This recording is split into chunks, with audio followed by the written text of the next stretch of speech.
Most people who know me know that I've struggled with sleep.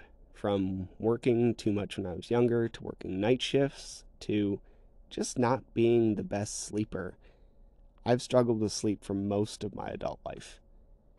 And that's why I was so excited when Elizabeth Knight reached out and wanted to come on to the podcast to talk about sleep. Elizabeth is a nurse practitioner and a health coach, and she works with runners to help them improve their health and their running so they can enjoy the sport that we all love. Elizabeth and I sat down for over an hour to talk about why sleep matters, what you can do to improve it, and just some basic tips for getting more out of your running from sleeping better. If you think you might be skimping on sleep and it might be affecting your training, you're probably right. So I think you'll get a lot out of this episode. And if you do find this episode helpful, I'd appreciate it if you took a second to rate or review it, and or even better, just share it with somebody who needs to hear it. I make this podcast so more people can have free information so they can live happier lives and run better. So if you just shared it with somebody, I'd really appreciate it.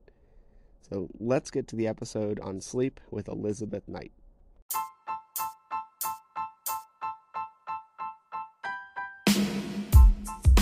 Welcome to the Eat Well, Sleep Great, Run Far podcast. My name is Will Frantz, and I'm here to help you go farther, faster, and longer without injuries, gut problems, or giving up your favorite foods. Welcome to another episode of the podcast. This week we have Elizabeth Knight. She is a nurse practitioner and health coach, and I'm happy to have her here to talk about some general things about health, and specifically, we're going to dive into sleep today. So, Elizabeth, happy to have you. How did you get into doing what you're doing? Yeah, I'm so happy to be here, Will. Thanks for having me. So, like you said, I'm a nurse practitioner, a family nurse practitioner, so primary care. And I also am a health coach who works specifically with runners and other sort of everyday athletes. And what that means, a lot of people aren't familiar with what health coaching means, is that I help people sort of take a 10,000 foot view of their health overall, different areas of their health, and what their specific personal sort of goals and values are around health, and then help them work on making specific goals and plans to support those things. And that tends to include things like focusing on sleep, on nutrition, on sometimes it is their running goals and doing more specific run coaching, but other things surrounding that, like other types of exercise and movement. And then things like their relationships and their stress Sure. management and how all of those things come together. Yeah. Awesome. How did you get started into that? And yeah, how did you get started in the health coaching world? Yeah, so I have, like I said, been working in primary care for a number of years. And during the early pandemic, I was finding that I really needed to find a different approach to working with people in the health space. It just became, I think, a lot for me to try to sort of envision everything in this sort of crisis mode, respond, disease focus. And, I still work in that setting part time, but to have a space where I really get to work with individual people on making positive changes and positive goals as opposed to just responding to the sort of terrible things that are happening to them is just, it feels like a really different way of approaching health and healthcare. So it's not just that kind of illness care, sick care, disease care model that we get trained in as healthcare providers. And it's just such a positive thing. And I think that a lot of people really need that and they really value it. And working in that space has been just really rewarding for me. And also because I'm a runner and an athlete myself, sort of being able to share that with people in the context of, being a trusted advisor is a really nice place to be working. That's awesome. Yeah, I know like a lot of people who listen to this probably know that I kind of got into the whole fitness and health space as a result of my dad dying many years, like 6 years ago. And like, yeah, watching that whole thing go down, I can tell you that, you know, nobody needs to be a part of that longer than they need to. So I can definitely see why you'd want to step away from that. And do some of your own stuff from the actual like healthcare perspective. Yeah, absolutely. It's been a really nice way to balance those things, to be able to, use my expertise in that more disease space when it's necessary, but also to be able to bring all of that experience that I have in managing illness into managing health, and really working that way. And it's been a great transition for me to be able to do both. That's awesome. How did you get into running? Yeah, I actually took up running when I was in nursing school. And I think a lot of people don't really realize how challenging nursing school is. It's a ton of science, right? You do Oh yeah, biochemistry, you do, it's brutal. yeah, it's a lot. It's science, it's math, and then it's also just this intense human focus of it. And I think, being young and also being in this intense academic setting, and then on top of that, being in a clinical setting, which you do in nursing school, you do clinical rotations, and you're dealing with sick people, and you're dealing just with sort of the entire breadth of humanity, and that's a lot to sort of learn and adapt to. And like the first time you see somebody who's really sick and really suffering, and you're touching that person and you're in the room with that person, it takes a lot of processing and a lot of growth. And anybody who is, a dedicated runner knows the healing power of spending some time out on the road or the trail just by yourself, and sort of letting your brain catch up and process. And so I started running at that time in my life, really to fill that space. And then I took it with me through graduate school, when I did my nurse practitioner training, and I eventually got my research doctorate in nursing as well. And just having that outlet was wonderful. And then I got into it, I think, even deeper in the past few years. Is when I started working with a coach, and I did my first ultra last year. And I think coming through the pandemic, like I was talking about earlier, and sort of switching out of being in, healthcare system mode and into this sort of new space of working, in health and working in fitness and working in, this glorious space where people are doing the things they want to be doing. It just sort of took off for me, and I've been really entrenched in this space since then. That's awesome. Which ultra do you end up doing? I did the Perpetua Coast 50K out in Oregon. Oh It was yeah, a wonderful race. Yes, beautiful race, 50K, a lot of ups and downs, but these incredible sort of sweeping views of the coastline, and then these incredible forest trails. And yeah, it was really just, I don't even know if I have words for it. It's that great thing about trail running, right? Which is that you're yeah. working so hard but it's so beautiful that you almost forget that you're suffering. I feel like that's a perfect description of how that goes. Yeah, absolutely. Yeah. Well, that's awesome. Well, I wanted to ask first before we get into like all the sleep stuff. I see that you often, like in multiple of your platforms, you label yourself as like an evidence-based practitioner, right?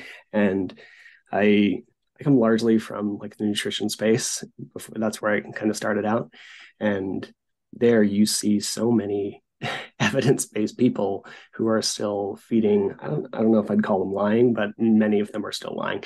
And like you have some people like Saladino with the carnivore diet, and then there's like Gregor with the vegan troop, and they both have published books with like hundreds of citations. I think there's like over 300 in Paul's and 600 in Gregor's, and like I don't actually need you to call out either of them because I'll do that plenty on my own. But I do want to ask, like, how the hell do we know who's being honest and who's just like feeding a bunch of bullshit in a space? How do we separate the people like that from like the Lane Nortons who are pushing out as much citation without like actually well intentioned? Yeah, I'm so glad you asked me that, Will, because this is an area that I'm really passionate about is talking about science and evidence and how these things can be used appropriately and how they can be used inappropriately. And so just a little bit of background about me. So I have a PhD in nursing science. So I am trained, in the research world. And when we do academic work and write academic papers in that space, you review evidence in a way that's very specific, and that means you have to look at the totality of what's published on a topic, and that usually isn't sort of neat. right? It's very messy. There's usually all kinds of things all over the place. And there are studies that are designed in specific ways to show specific things. And, that's the way the study was sort of conceived of because the author wanted to find a particular outcome, and that can happen. And that can happen in an individual study. And that doesn't mean that the study doesn't show that, or that the author is lying, but it means usually that it's a very specific way that something was tested in a very specific context, in a very specific group of people with a very specific outcome that they measured. And they may come to certain conclusions about that are correct or incorrect in a broader sense. But either way, it's one study, and any study can probably find anything, right? And if you want to look for the true sort of answers from science, I think the first thing is that you have to take a much broader lens and look not at any individual study, but at all of what's out there, and look for trends in that. And a great way to do that, if you're a consumer and not a scientist, where you maybe can't understand the specific difference in study design that's going to show you this or that, and what statistical analysis was done in which particular order, look for a systematic review. And that term systematic implies that this process was done where the authors searched through all the existing evidence on a topic, and they used a specific protocol to do that. So they're not doing, what would be considered that cherry picking of like, look, see, I found a study that proves my point. And instead they're saying, what does the overall body of literature show? So that's one really sort of important thing to do. And then I think another thing is that if even just you're reading sort of in like a newspaper or a popular book, scientists who are really ethical and truly interested in truth seeking will very rarely make these bold and concrete statements. This is the absolute truth about something. They'll say, well, it appears from the existing evidence that it's most likely that. And that type of thing isn't weaseling, right? It's saying this is as much certainty as we can generate with the techniques that we have, scientifically speaking. And so when I say that I practice based on evidence, I will look at a variety of research on a particular topic, and I'll look for those systematic reviews, and I'll look for the sort of the totality of evidence on something. And that sometimes means that what I do isn't necessarily the most like quote cutting edge, right? So a study came out last week that shows, that, in diabetic mice, using a 0.5 gram of this particular compound will change their blood sugar and they lived 12 minutes longer. So I'm going to prescribe that to all my patients. And, there are people who sort of practice that way. And I just made that up. It's ridiculous, but it's not that ridiculous. It's not that far off, though. Yeah. That's the problem. Yeah. And so I will oftentimes sort of wait and see, what is going to come out across this as we see it in more situations that are more relevant to the actual practice of what I'm doing and the types of people I'm working with and the situations they're working in. So it's kind of a high level discussion of evidence and what that means. But so yes, when you see those authors who have an agenda, right? And then they go back and they say, well, let me find studies that are going to support this agenda. That's a really, really different approach from saying, I want to put out everything that I can find on this topic and see, what buckets that evidence falls into. And that's the more scientific evidence-based approach from my perspective. Absolutely. And I think like you often end up in this issue with like two different things about human personality coming into conflict here, where the more you know about a topic, like the Dunning-Kruger effect, right? So the more you know about the topic, often the more wishy-washy you sound about it, because the more you learn about it, you end up with realizing the less you know. It's like in the totality of evidence. Whereas like as humans, we love certainty. So this person out there who knows nothing, except like one thing, and is willing to push that as hard as he or she can, ends up being very trusted because he sounds very certain, and yet the person who actually knows a bunch ends up sounding like he doesn't know anything, because it's like every question requires a 30-minute response because it's so complicated. Yeah. I say this all the time, and it is sort of a running joke about it, but the most common answer I give to any question is it depends. Every coach in the world who's worth their salt, right? Like it's totally true. Yeah, and that comes from a place of being humble about the limits of the knowledge that we have, which again I think is the mark of a really ethical practitioner or scientist. Agreed. Well, we'll move forward so I don't like bore everybody to death, but I appreciate that you like take that perspective, and I think it's a really important thing to do. So let's talk a little bit about sleep because I don't know, I talk about it intermittently, but we haven't had a dedicated episode to this in a while. So sleep. Why does sleep matter? Not just in general, but also to us specifically as athletes and as runners. Yeah, it's right there in the title, right? Well, sleep great. And I love this one because I just love that you have it in there because to me, in my dual roles as a primary care provider and as a coach for athletes, I see sleep as basically the master switch. And I think it's really undervalued. But when somebody comes to me, really in either context, and they're feeling lousy or they're wanting to make progress, this is oftentimes the first thing that I say, well, let's look at your sleep because it can tell us so much about what's going on with that person. So, I prescribe exercise for sleep problems and I prescribe sleep for exercise problems, right? And so I think these two work really, really well together. It's also, just this broad, if there's a panacea, I think it's sleep. It helps mental health, it helps physical health, and it feels good, right? Which not everything that's helpful for our health feels good. It's true. But sleep does. And then, just broadly, I won't go into, hours of scientific evidence about sleep because, we don't have all day, but I could. And if Yeah. you're interested in that, so, send me a message and I'll just give you the lowdown. But for athletes in particular, we know that loss of sleep is associated with increased perception of effort. So if you are underslept, everything feels harder. And so that means that your training isn't going to be as effective, and it means that your racing isn't going to be as effective. Also, decreased sleep is just plain old associated with injury. And, we don't know whether that's for a particular reason. All of the mechanisms haven't necessarily been spelled out in clear research studies, but there's lots of reasons why that might be, right? If you're experiencing lack of sleep, your coordination isn't what it ought to be. And so that's one way that you could have injury. And then the other one, which I think is really important, is that muscle and tissue repair happens during sleep. And so if those things aren't happening as the way that they're supposed to, your risk of injury would go up, hypothetically, theoretically. And so that's another mechanism that potentially explains that effect that we've seen. Yeah, I that makes a think, lot of sense. I mean, yeah, if you have a bunch of people trying to hack their food to produce like slightly more whatever growth hormone, and yet you're getting 4 hours of sleep a night, so you can't produce growth hormone, that doesn't make any sense.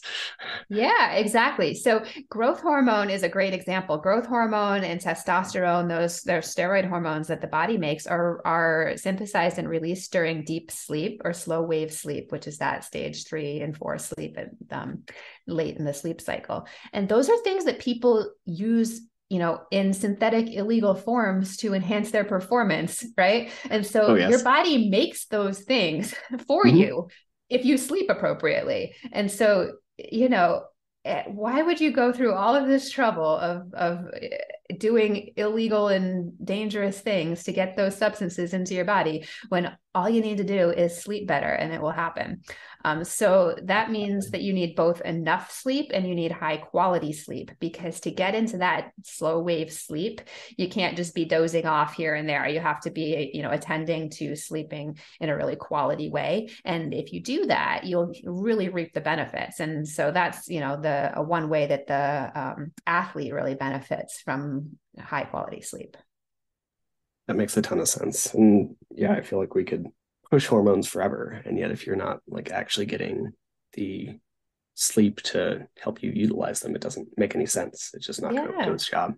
Yeah. So That's kind of a workaround. 100%. And like, it's just not sustainable. So on that note, like how much sleep do people need in order to be successful in what they're trying to do? Okay. Ready? It depends. Always. A good baseline for an otherwise healthy adult is somewhere between 7 and 9 hours of sleep a night. That doesn't mean that that's right for everybody. And that's also a really wide window. And I would say that for athletes, especially for athletes who are training hard, so, your trail and ultra athletes who like you and me and the people who are probably listening to this podcast probably need more on that end rather than less. And as you go through a training cycle, if you're, peaking at a higher mileage, if you're adding more stress, more hours of training, your sleep needs will go up as well. But I would say for most people, you can use that as a general guideline, but then you need to just pay attention to yourself and the feedback that you get from your body. And the best way to tell, hey, how am I doing on sleep is how do you feel when you wake up in the morning? And if you wake up in the morning and you're like, oh, I could sleep for 2 more hours, you might need 2 more hours of sleep. But if you wake up in the morning and you feel good consistently and you're feeling alert throughout the day and you're not feeling groggy and you're feeling like you're generally able to stay awake and function well, that's a good measure that you're probably getting a good amount of sleep. But you do have to pay deliberate attention to that, because I think a lot of people are going through chronically underslept and they've just gotten used to it. And that's not the same thing as actually having a sufficient amount of sleep for you. So it takes that sort of moment of honesty with yourself and to say, like, how do I actually feel? And if you're not sure, if you think you might be getting enough, but you're not sure, I would suggest try bumping it up a little at a time, like even, 15 minutes at a time, and see. And rather than saying, how little sleep can I get away with? Try saying, if I add a little bit, how does that go? And that's a hard shift to make for a lot of people, right? Because you have to make some trade-offs for that. Most of us don't have an extra hour sitting around that we're like, well, let's just use that on sleep, right? It would be, you have to give up something else to give yourself extra sleep. But I think that's a really powerful strategy for some people, is to say, well, let's try adding more sleep until I think I've gotten to the best I can be, instead of saying like, no, I think I'm fine. Absolutely. And I mean, I feel like you're often as in like the general you are often the first person you're going to lie to. You're going to lie to yourself first, right? Because like you have people out there like Jocko Willink who needs less. There's a very few like subset of genetic freaks who need less sleep. And then there's also like, I mean, LeBron James sleeps like 10 hours a night or something like that. And I think the fact that we are often like the fact that there are these examples out there, people who don't quite need as much, leads some of us to like, we're fine. Whereas like, and I was one of those people for a decade and a half, right? Like I got about an average of 5 hours a night, and I thought I was okay. And like, if I was honest, I was tired all the time. And like once I started playing with it more, I need more like 7 and change. And that's kind of my sweet spot. And I think if more people took the time to do what you said, like slowly add some more and see where they actually fall on the rested scale, they might learn that they've been not fully honest with themselves for the better part of years. Yeah. Do you feel better now that you're sleeping more? Yeah, definitely. Like not even a question. I have tried the like 8 to 9 hours though, and I feel groggy on the other end. So like that seems to be too much to me, but like somewhere around the 7 mark, I'm much better than when I was at 5. Yeah, absolutely. Yeah. And that's a great point, is that there's usually a sweet spot, right? And there is such thing as too much and there's such thing as too little, but you won't find those boundaries if you don't try. And absolutely. yeah, something that I say all the time in my coaching practice is that you have to approach yourself with curiosity and not with judgment, to say, I wonder what would happen if I slept for 8 hours instead of 7 hours, instead of saying like, nope, I can't do it. I don't need to, I'm fine. It's like, where does that come from? That comes from this sort of cultural pressure of like, hustle, I'll sleep when I'm dead. I've got other stuff to do. And, when it comes down to it, that's not necessarily serving you. And if you say, well, what if, give it a try. I think that's hard though, because it requires this mindset shift, right? It requires a shift aside from what can I get away with to what would be the best thing for me. And that's hard, right? It requires Oh focusing on yeah, yourself in a way that we might have been sort of conditioned to believe is selfish or lazy, or all of these other sort of judgment words that are yes, not helpful. absolutely. So yeah, I think the curiosity, not judgment, is one of the most important things people can do. That's really all you can do. You're constantly an experiment of one, and you just got to figure it out. It's always this pursuit towards growth.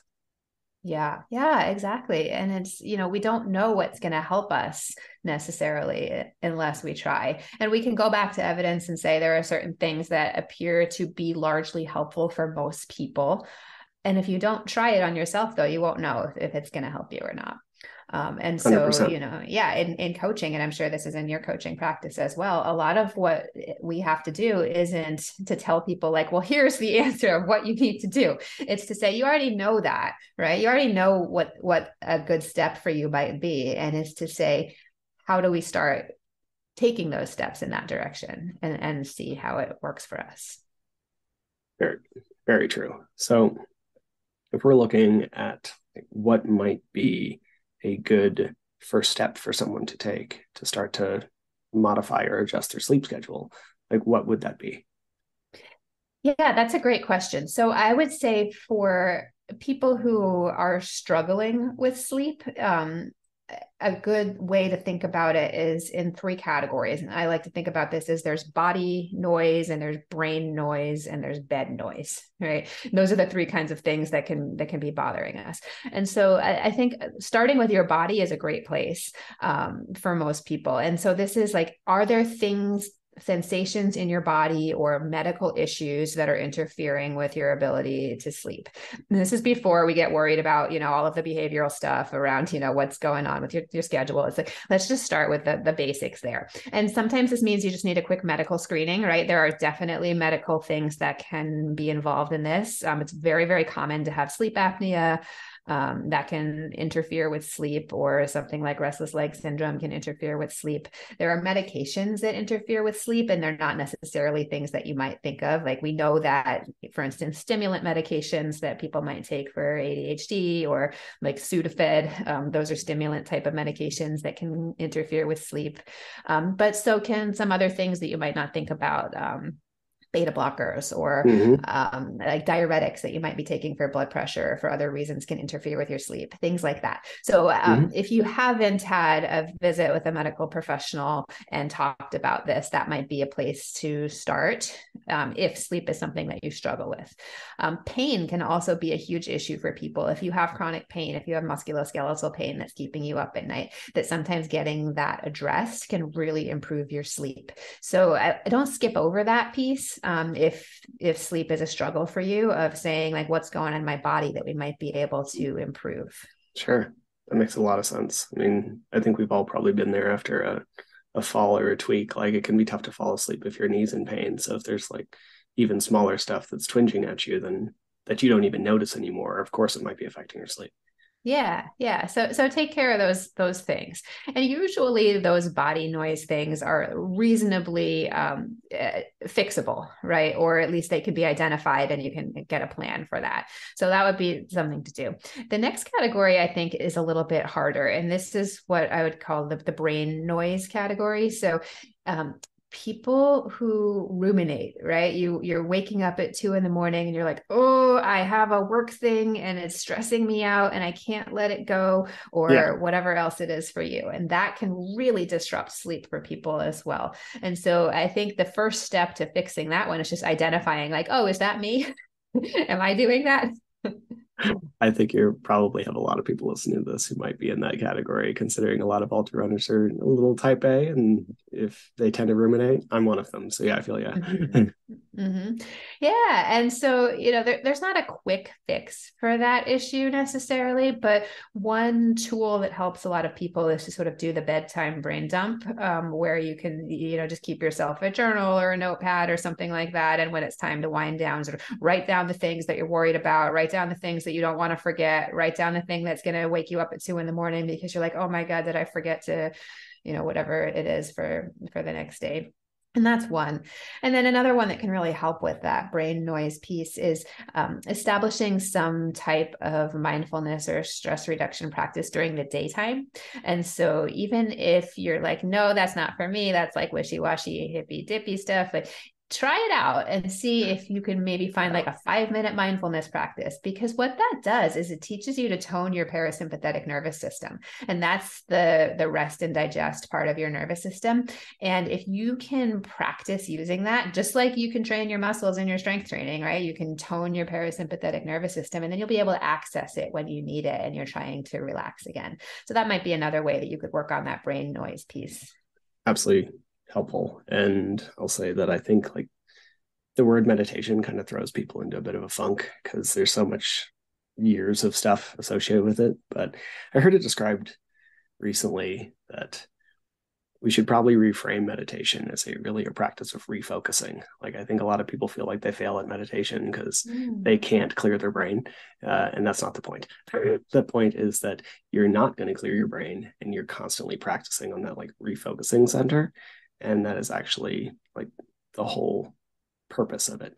And if you can spend like 3 minutes doing that in your day, great. Or like take a deep breath. It can help a lot. Yeah, I love that refocusing. And I think another way to think about that, if the sort of meditation doesn't sound good, is think about breathing, a breathing practice or a breathwork practice. That's a very powerful tool for the nervous system as well. And it's also, part of a lot of meditation traditions, but it doesn't have to be sort of thought of as meditation. Even just practicing some of those techniques, like a box breathing or a 4-7-8 breath or things like that, can be a very helpful tool. It only takes like 2 minutes before 7-8 for it to work, right? Like it doesn't, it's Yeah. not a big deal. Yeah. Yeah. Cool. And if you're not familiar with that one, you can just Google it. There's some great videos about it, 4-7-8 breath. And it's really a wonderful tool that you can do in just a few minutes. And you can almost feel the effects of it in your body really quickly if you get used to how to do it. Well, just writing a note to make sure to include a link to that in the show notes. Awesome. Yeah, So great. thanks. I think that's a great idea. What else do we have? Yeah, the last one on the sort of taxonomy here would be bed noise. And that's what I think of as environment stuff. So what's going on in your space that might be disrupting your sleep? And so that's, is it dark in your room? Do you have, blinking lights in there? Is it hard to make it dark because you're sleeping in the daytime? Maybe you're a shift worker. Is it too warm or too cool in your room? Is it hard for you to get still because you have a dog in your bed? Whatever it is that might make it hard to feel sort of comfortable and restful in your environment, that you might want to think about making some tweaks there. And a really big one in this category, and I'm so sorry because nobody likes to hear this, is don't bring your phone to bed with you. There's two Yeah. reasons for that, right? And one is the blue light from the screens is disruptive to sleep. We know that from scientific studies about the effect of blue light in your eyes and your sleep and your brain. But you can't fix that by using night shift mode or wearing those glasses. You just can't. It's still there. But even beyond the light exposure, it's the mental stimulation. Nothing you're doing on your phone in bed at night is calming you down, I promise, right? You're scrolling through Instagram, you're scrolling through the news, you're watching videos, you're checking your email. Like none of that is sending the signal to your body and your brain like it's time to sleep, right? It's saying like, ooh, what's over here? Ooh, shiny, like, ooh, we got to do this tomorrow. And none of that is conducive to sleep. So please put your phone to bed. Figure out how to do that. That's a really hard one for people. And I say a lot of times when you're trying to pick, what's the right step for me to work on first, the one that sounds like, oh, I could never do that, or I don't think that would be important for me. Usually that's the one that would like flip the switch for you and you're resisting it for some reason because you don't want to give it up. And if you go back to that curiosity piece, you would say, well, what would happen if, or why am I feeling so strongly about this? And you're able to sort of answer yourself with honesty about that, you might make some progress. Very true. And I would say like if somebody's not willing to even if you're not willing to rip off the Band-Aid, like even something is putting your phone in do not disturb so nobody can message you, or like deleting certain apps from your phone that like push that dopamine cycle, like it's not ideal, but if we're, let's not make perfect the opposite or the enemy of the good, right? So like your phone is probably a problem if you're not putting it to sleep. So let's make it a little bit better. And if that improves the issue, then maybe you need to get rid of it. Yeah. Yeah. And, that brings up my next point, which I think is really important for a lot of people, which is if that improves the issue. And I think what you need to do in order to understand, did this change that I made improve my sleep, is you need some way of keeping track of your sleep while you're trying to improve it and make changes. So runners are great at tracking things, right? We love all of our data. We have our whole training log. We know exactly our splits for everything. And we don't really necessarily apply that to other areas as well as we do to our running. And I'm not saying you have to track your sleep like, with one of those sleep devices. It will tell you exactly how much time it thinks you were in slow wave sleep and all of this. It can be much, much simpler than that. But if you don't keep track at all, then it's going to be hard for you to see, are you making progress from one of the little changes that you make? And so what I would recommend is you can just do this like on a piece of paper, right? Or a notebook, or use a training log, add a column to your training log that you use for running. Or like in my practice, I use a sleep tracker, or a holistic training log that's got a column for sleep. And, I have versions of those things that I use with my clients. And if you want to use those, you can find them on my website. They're free, but it doesn't really matter what you use as long as you have some way of saying, how did I do with sleep? Because especially with sleep, every night of sleep will not be perfect, right? Even if you do everything right? You put your phone to bed at 8 o'clock and you get up same time every day, you go to bed at the same time every day, you quit caffeine, all of the things, and you're like, I did everything perfect. You will still have nights where your sleep sucks, and that's okay, right? A single night of terrible sleep is not going to destroy you. But because it's not so one-to-one, behavior and then outcome, you need to track it over time to really see the benefits and see the changes. And so if you're working on, say, making your bedtime 15 minutes earlier, and you track that over like 2 or 3 weeks, you'll have a better sense of how did you sleep, how did you feel, how did you perform, than if you do it for 2 nights and say, well, that sucked. So I would really recommend trying to track your sleep. In quality improvement in healthcare, one of the things that we do when we set up a project is to say, how will I know that a change resulted in an improvement?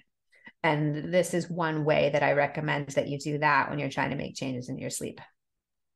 Yeah, that makes a ton of sense. Like there's 2 things I kind of wanted to touch on in that. So one would be tracking sleep, right? Like I wear an Oura ring. I got it because I was like working night shift and I wanted, the impetus to do better. So like, how accurate and are these devices that track sleep? And like what you mentioned some of the positives. Is there a downside to tracking sleep sometimes? Like I've heard Inigo Samnalan, who is like a Tour de France coach, and he's been on Peter Attia's podcast a couple times. He uses HRV trackers, he uses sleep trackers with these world class athletes, but he definitely doesn't use them like during the tour or like even the week prior, because he's like, the last thing I need is this dude to know that he slept badly. So like, how can we use these to be most effective and not get in our own head? Yeah, that's a great question. And so the technology in these devices varies.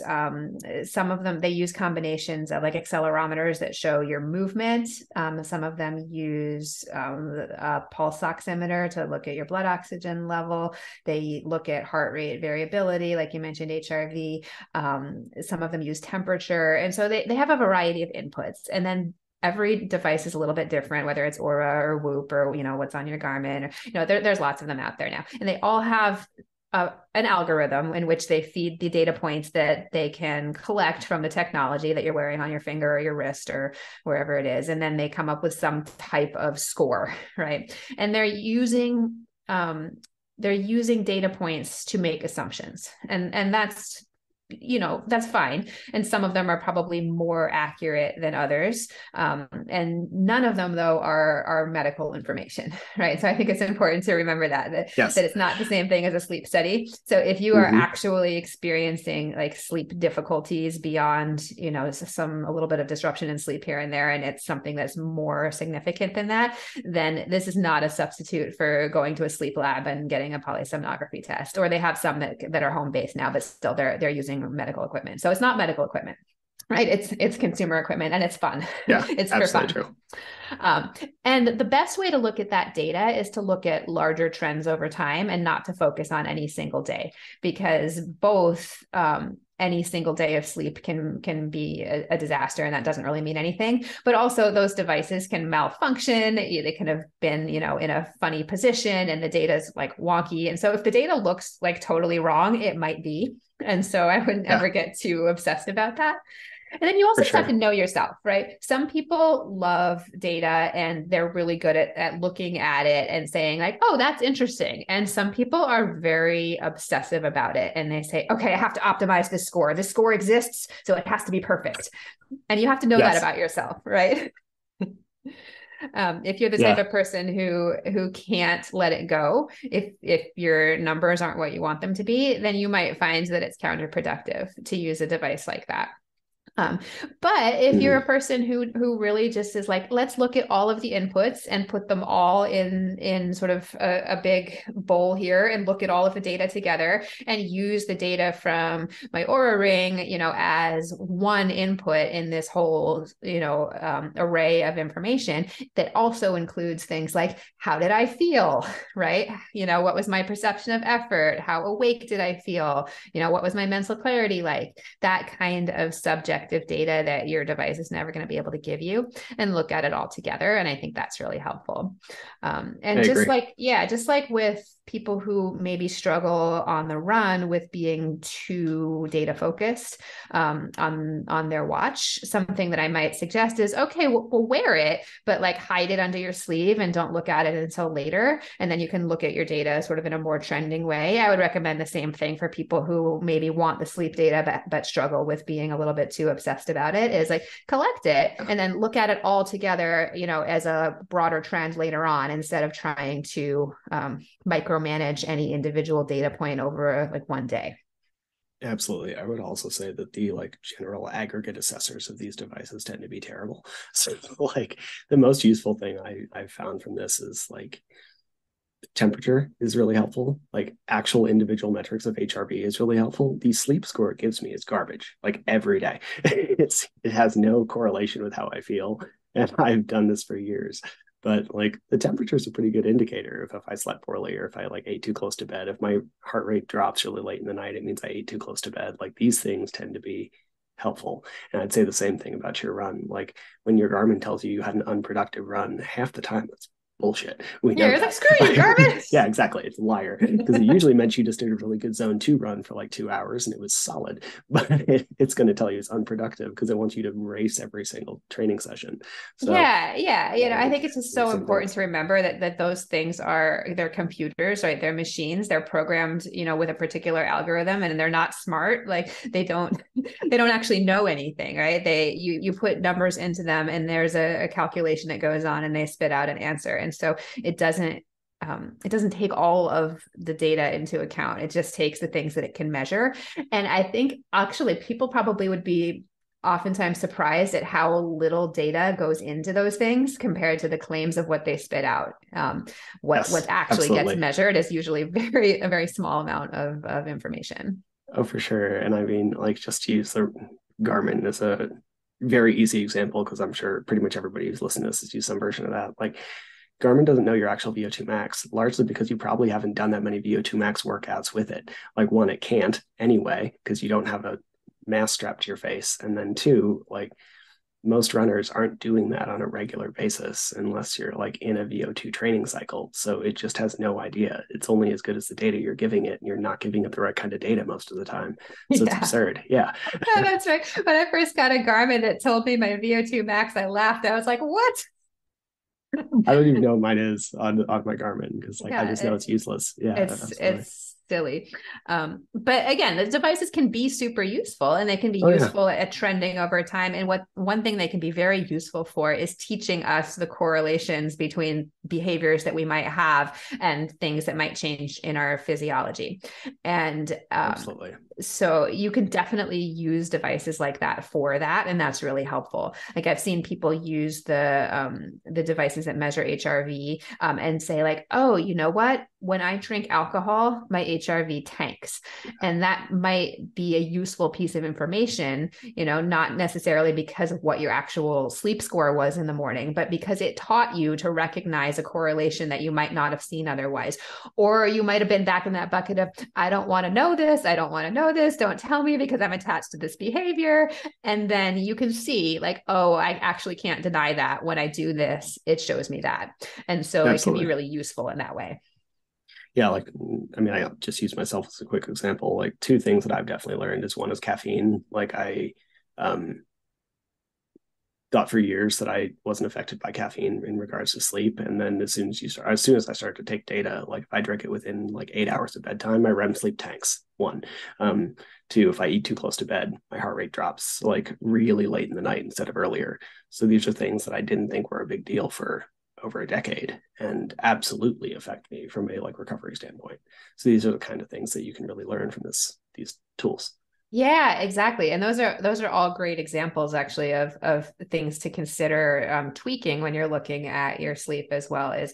So I always talk about doing a substance reset, and that includes alcohol, it includes caffeine, it includes sometimes medications that you might be taking. Never like stop taking your medications without talking to your healthcare provider, but sometimes you can adjust the time of day that you take them, or your dosage need adjusting. And then, other things that are substances that can change sleep architecture are things that our body makes. And like one of those big ones is adrenaline, right? So if you're like one of those people who likes to watch scary movies late at night before bed, you might actually find that you're experiencing a physiological effect from that adrenaline in your body late at night. And so, that's another way that substance might be affecting your sleep architecture. And you mentioned, that your REM sleep was affected. And REM sleep is something that we know is affected with alcohol use. And so that's a really important thing to consider. And so absolutely devices are great for showing you those types of things. Although you can do it without too, it just won't give you the same sort of specificity of Yeah. information. And if you just use a sleep log, you might also find like, I feel anxious and tired the day after I had coffee at 2 p.m. And what that might be telling you is that you didn't get enough REM sleep, right? It won't tell you that in the same way, but it will tell you the same outcome of information, right? Which is that this isn't good for me, and let's see what happens if I tweak it. Absolutely. And that makes a ton of sense and tracks my personal experience really well.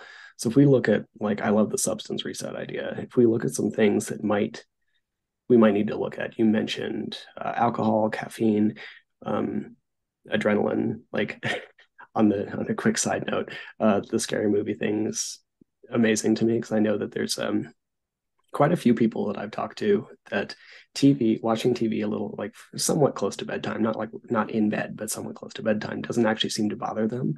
They thought it did because they were watching like Game of Thrones. As soon as they started watching something like really calming, it completely went away. Yeah, you just need to like wind down.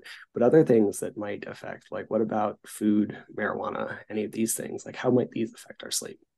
Yeah. So food, you mentioned like eating too close to bedtime can be something that has disrupted your sleep. And so that's a big one. I think that trying to have, especially if you're like one of those people who eats dinner as your larger meal of the day, to try to separate it from bedtime by a couple hours, if you can, because certainly the digestive process can be a little bit disruptive to getting into deep sleep.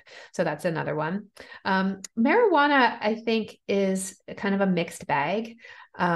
We don't have as much research on the effects of marijuana as we do of other substances like alcohol because of its legal status. And so, to look at actual like randomized controlled trials, there really aren't any. In some more epidemiological studies where they've collected data and people have reported their behavior or not. Again, it's kind of a mixed bag. probably changes sleep architecture, meaning the way that you go through stages of sleep, including deep sleep and REM sleep, which serve different and important functions.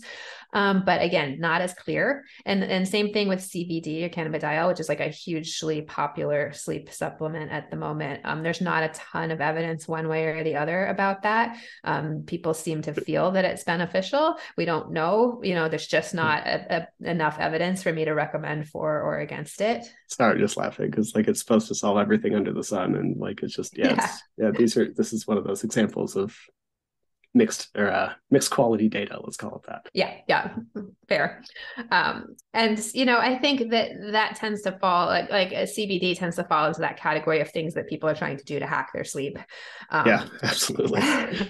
And I always like to say about hacks, like, bake your cake before you start decorating it, or like build your house before you pick out the wallpaper, right? I really like those analogies a lot. Not that those things are not nice. They could be great if you have the basics nailed, but nobody does. I have yet to meet somebody who has the basics nailed. And I've been doing this for a long time. Yeah. So I would say, start with those more basic things. Another really important sleep behavior is to try to be consistent with your bedtime and your wake time. And this is a struggle for people, and it includes weekends, right? Your body doesn't know that it's Saturday, right? Yeah. You're ahead of me. This is exactly where I wanted to go next. Thank you. Yeah.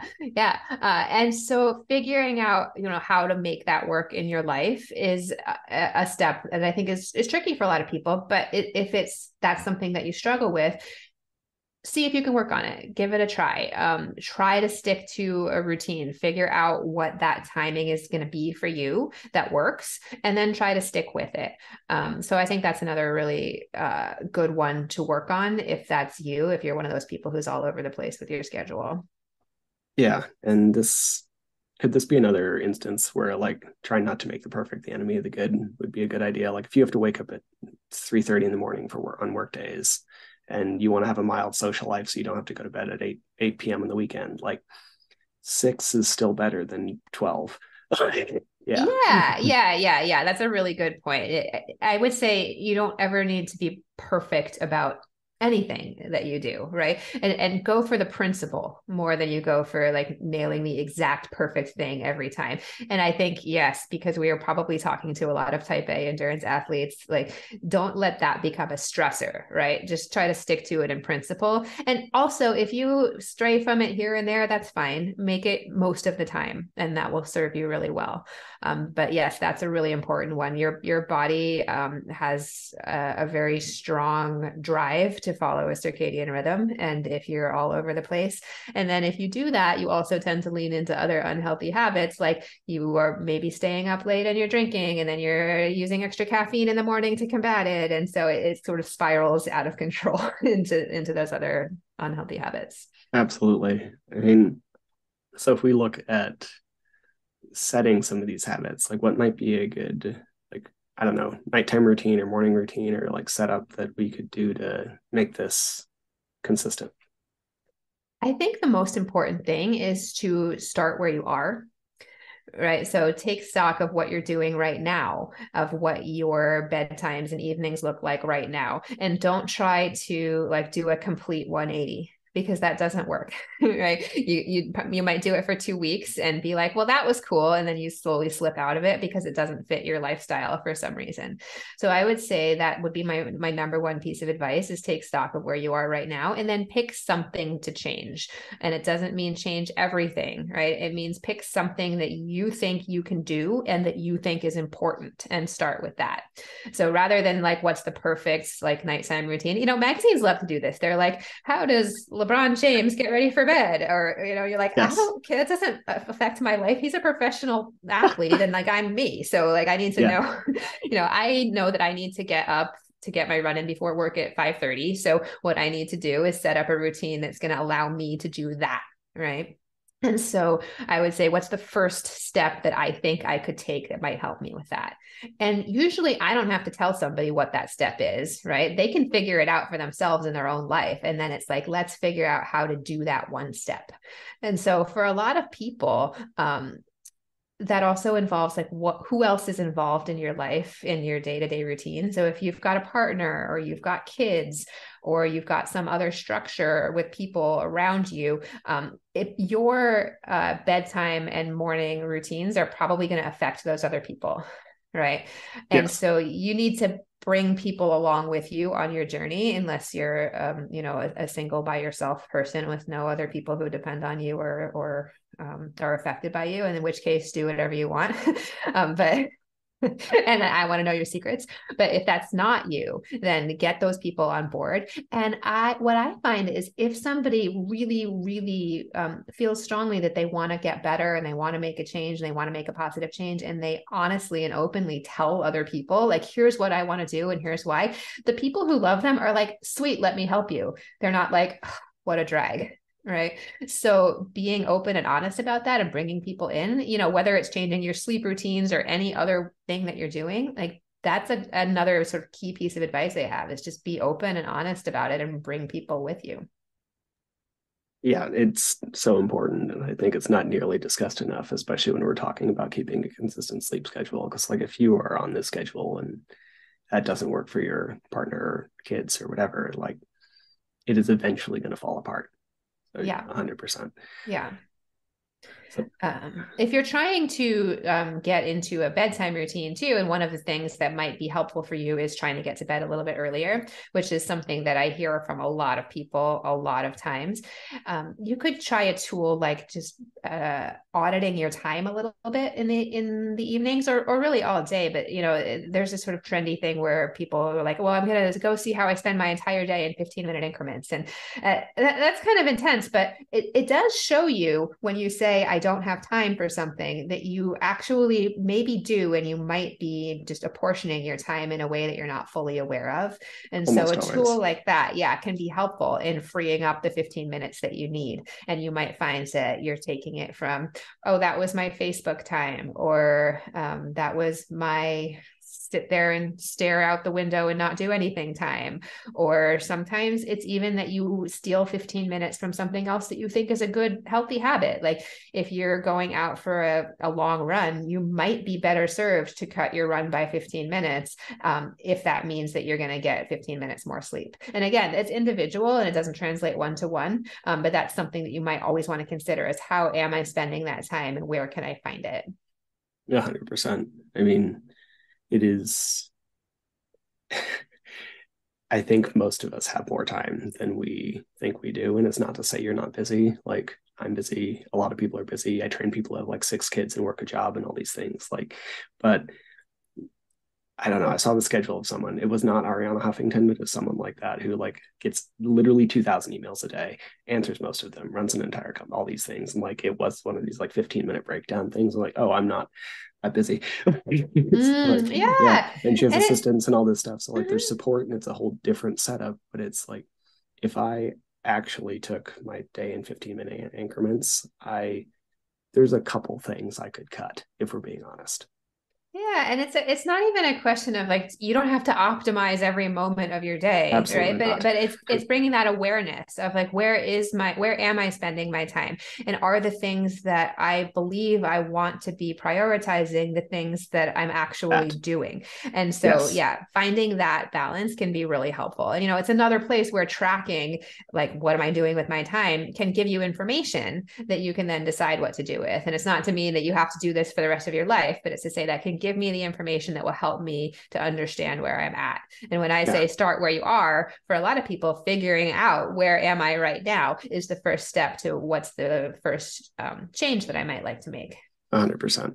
Absolutely. I think it's just really easy. I mean, I don't even think it's people's faults. I think it's like really easy to end up in these like dopamine cycle traps where you pop on Facebook to see what's going on with your friends, and then suddenly it's been 45 minutes when you meant for it to take 20. So like that kind of stuff is really easy to fall into.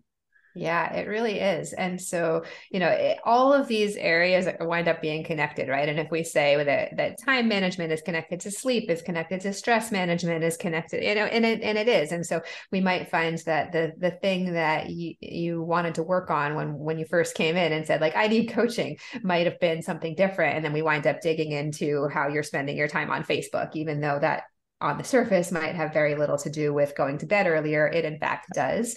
And so being sort of open to viewing your life and your changes and your priorities in that way can be such a powerful thing. Absolutely. Speaking of time management, I just realized we've gone a little over an hour. I'm still good. Do you still have some time? Awesome. Okay. So a couple more questions. One I wanted to ask is about naps, the very mixed opinions on naps. They don't work very well for me, but I know they work very well for some people. What do we have on that? Yeah, there's naps can be helpful for people who could use the extra sleep. And so oftentimes people who are training really hard can benefit from naps. Where actually going through a whole sleep cycle will sort of help you to jumpstart like that tissue repair process, the hormonal process. So yes, they can be helpful. Another thing is like just that kind of cat nap can be helpful. And there's data that suggests that like that 20-minute not reaching deep sleep can be very refreshing. It can boost alertness. It can boost sort of sense of well-being. What I would recommend if you want to try napping is don't do it close to bedtime.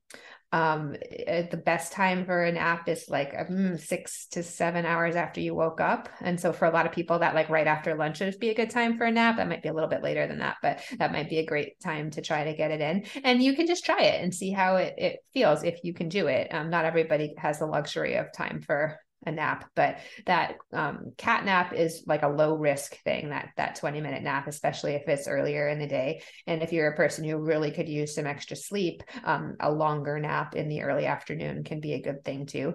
But some people like you find that it doesn't help them, that it makes them feel groggy, that they wake up feeling like hot garbage, in which case Exactly. Get your sleep at night, right? And save that hour that you were going to nap, do something else during that time and go to bed an hour earlier.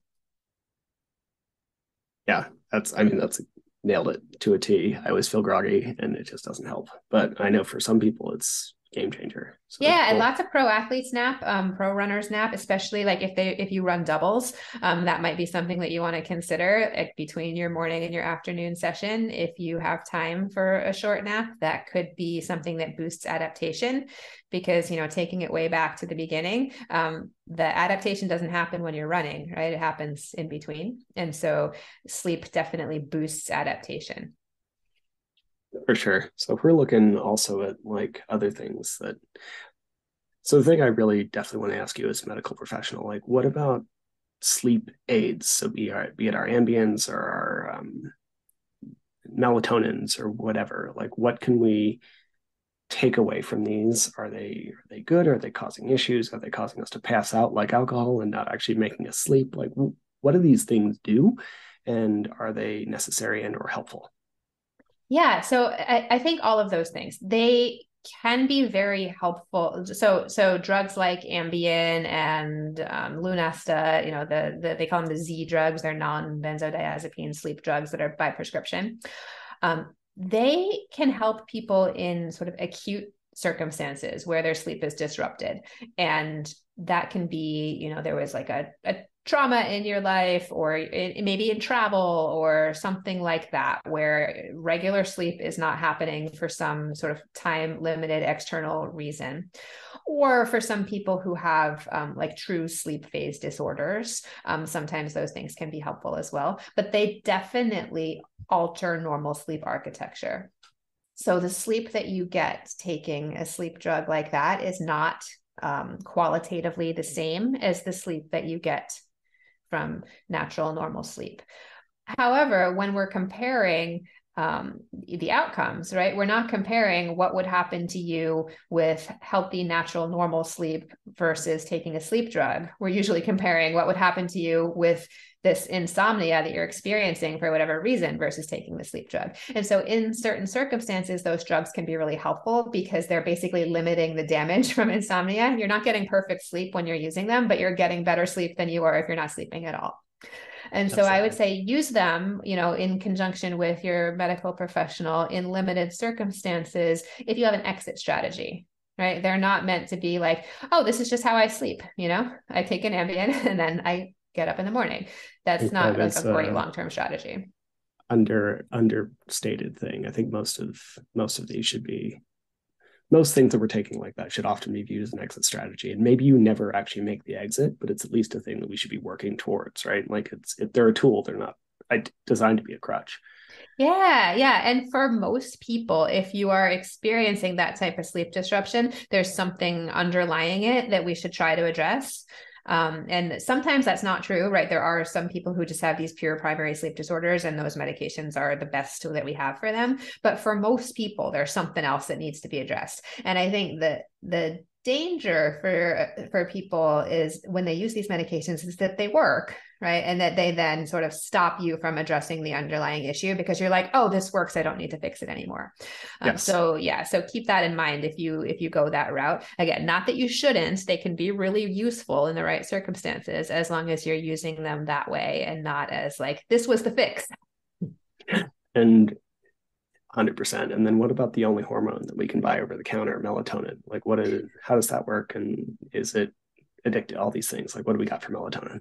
Yeah, so melatonin, your body makes melatonin, right? And the best evidence for using melatonin as a supplement is when you need to adjust the timing and cycle that you're sleeping on. And so for people who are maybe traveling time zones or doing shift work, and you need to give your body the signal of like, hey, lights out time, melatonin is useful in those circumstances. And that's where we have the best evidence for it is for jet lag and for shift work.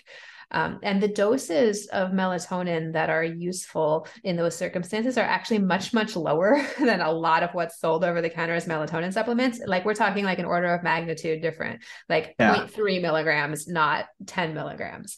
So again, melatonin is probably not harmful, even if you take a buttload of it, but it's probably also not doing a whole lot for you unless you're taking it in a sort of specific and directed way.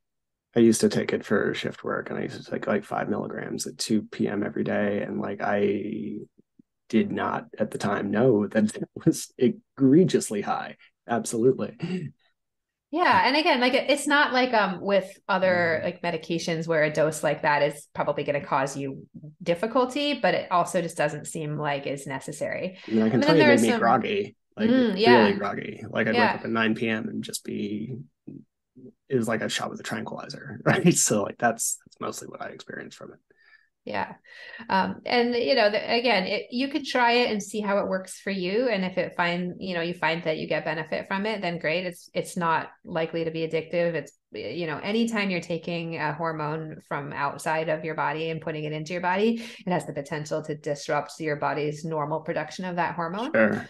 Because hormones work, the endocrine system works in feedback loops. That's how it regulates itself. And so you can mess with that when you're taking hormones externally. But with melatonin, that doesn't seem to be like at least a huge primary concern for most people. So it's generally considered to be pretty safe. Awesome. Yeah, that makes a bunch of sense and tracks with my experience as well.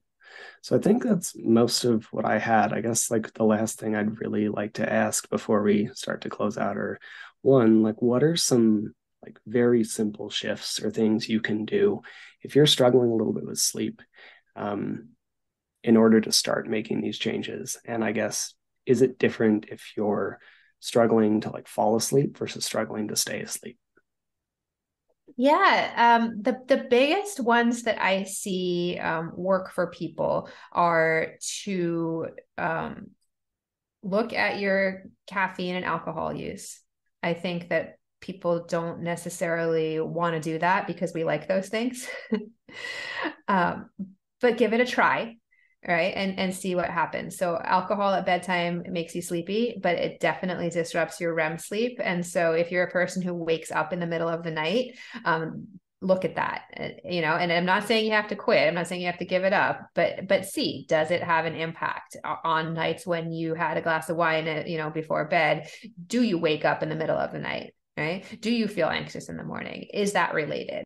And same thing with caffeine. So the people's people's ability to metabolize caffeine varies widely. There are people who legitimately can drink espresso after dinner and not have disrupted sleep. And I don't understand how that works, because if I touch anything with caffeine in it after noon, I'm like wired all day.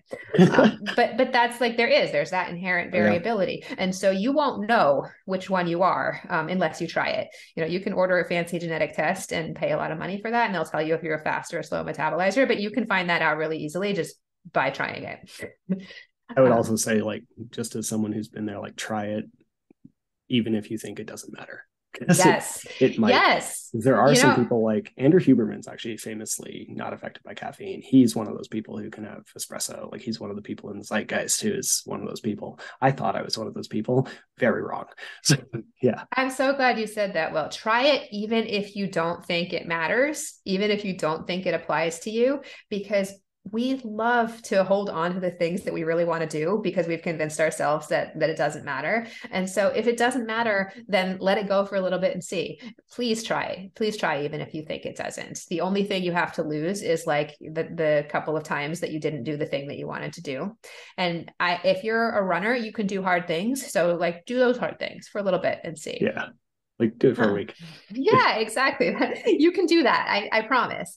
And you come away with information, right? And then you can decide what to do with that information. And if you decide it's not worth it for you to make that change, then fine. At least you made that decision based on information, and that's up to you. So that's something that I would really recommend for people who are having trouble with that as a sort of a low-hanging fruit place to start. Another one is going back to that regular thing about your phone in bed. I think that if you do that, try and see what happens by not doing it. I think that can both make it hard for you to fall asleep because you've got your brain going at bedtime. And then it can also wake you up because you're sort of rebounding and ruminating. And so I think the phone use in bed feeds both of those things. And that's another really common one that I see with people who I work with, both in clinical practice and in coaching. The caffeine and the alcohol and the phone are probably the two biggest ones. And they contribute to both falling asleep and staying asleep issues. That makes a lot of sense. Yeah. And, it's so funny. It's like, people will ask me, what's the medical solution to this? And I'm like, I've been doing this for a long time, and I keep coming back to like these really, really like basic, obvious sounding things. And it's like, did I go to, 14 years of school to like tell you to put your phone down? But yeah, I did. Oh yeah, absolutely. It was a weird day when I realized that like all the nutrition information just leads you to not eat a ton of ultra processed food. Yeah, exactly. Like, oh, cool. I'm glad I've spent a lot of money and time learning that piece of information. Well, and it goes back to like building the house before you put up the wallpaper. And it's like, you probably learned some pretty wallpaper in your nutrition studies too, right? And that's great for people who have a solid house. Yeah. But most people don't. Yeah, 100%. Myself included. So not on a fairly regular basis, especially depending on the training cycle. So cool. Anything else you would like to add today? We covered a lot of ground here, and I think it's been a really useful conversation, and I'm glad that we got to go there. I would say my sort of big takeaway is try things and track how they work. And that applies not just to sleep, it applies to anything else that you might want to do to improve your health. And track it however works best for you. You can use the tools that I have for you. You can use your devices. You can use a plain old piece of paper, just whatever works. And go from there. Study yourself. Like be your own subject and kind of see what works for you. Love that. And like on the note of some of the tools you've made, like if we wanted to get in touch with you or find some of those tools, where might we do that? Yeah, thanks for asking. The best place to find me online, you can go to my website. It's flowerpower.health. And I have a page specifically for runners, flowerpower.health/runners. And that's where you can find lots of those tools. I have sleep tools. I have things about injury. I have all kinds of stuff that you might enjoy and lots of articles.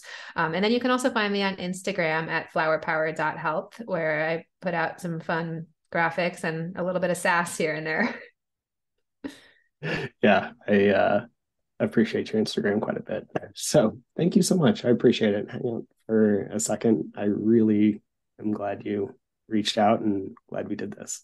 Yeah, I am too. It's been really fun chatting with you. It's so funny when you listen to somebody on a podcast a lot, I get used to hearing your voice, and then I feel like I know you and I forget that you don't know me yet, but now we fixed Yeah, that. no, I completely know how that goes. I feel like I know so many people and yet they don't even know I exist. It's one of those very strange things. Well, thanks so much, Elizabeth. Hang out for one sec. Thank you, everybody who listened to this, and we'll be back soon with another one. Thank you for listening to the show. To be clear, I'm not a doctor nor a registered dietitian, and nothing you heard was medical advice. You should always speak with a qualified medical professional before making any changes to your training regimen. If you enjoy the podcast or found it useful, please take a couple seconds to give it a rating or share it with a friend. Every little bit helps. And if you want more of this information, please head to the Trail and Ultra Running Nutrition group on Facebook. You'll be in good company with other like-minded people who like to do hard stuff outside.